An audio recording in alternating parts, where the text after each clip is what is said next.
Ambo has already weakened into a severe tropical storm this afternoon, but not before leaving a path of destruction in its wake. To tell us the latest situation in the province, News 5 correspondent Jenny Dongon is joining us live from Sariaya, Quezon. Jenny, when did the province start feeling the wrath of Ambo?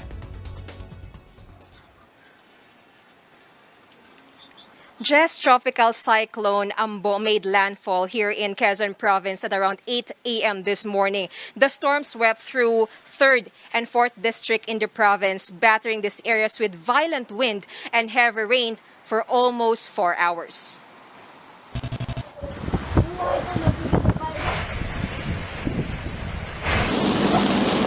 You could hardly see anything in the town of Gumaca as non-stop rains and strong winds pummeled the town. Grabe po yung lakas ng hangin at ulan dito kanina. Pinapanood lang namin yung hangin, ulan, kung paano matumba yung namin, mga saging.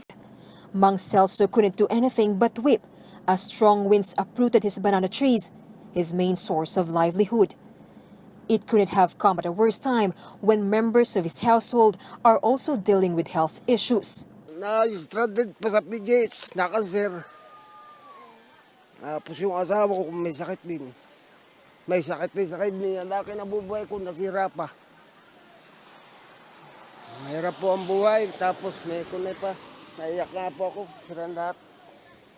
Sana po mabigyan ng tulong naman lang ang aking pamilya. The entire town is shrouded in darkness. The storm caused power lines to trip. But while more than 2,000 people are taking refuge in evacuation centers, the local government of Gumaca made sure that evacuees are observing physical distancing amid the threat of COVID-19. The LGU also ensured that they have enough relief goods for at least 30,000 people. Unlike before na pinagkakasya namin yung ilang pamilya sa isang classroom, ngayon, 4 na pamilya lang per classroom. Kaya mas maraming nagamit ng mga classroom.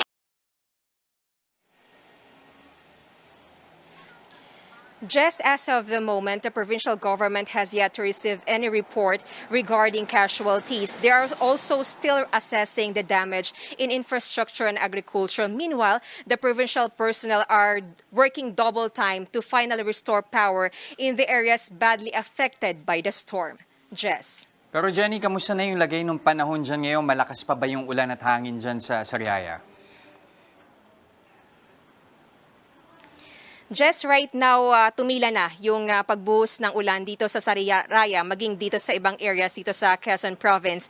May pabugso-bugso pa ring hangin, pero ayon dito sa head ng PDRMO, ay inaasahan na 8 p.m. to 9 p.m. ngayon ay huhupa o gaganda na yung panahon dito sa probinsya ng Quezon dahil lalabas na dito sa mass nila itong si Typhoon Ambo. Jess. Pero meron ba tayong detalye kung ilang bayan all in all dyan sa Quezon yung matinding tinamaan ni Ambo?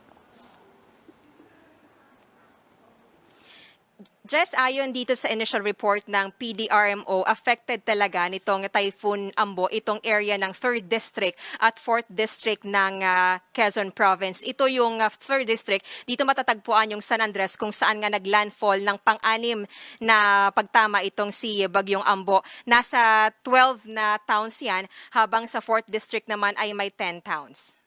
Well, in terms of damages to infrastructure naman, meron na bang mga naitala dyan sa Quezon, like sa mga kalye?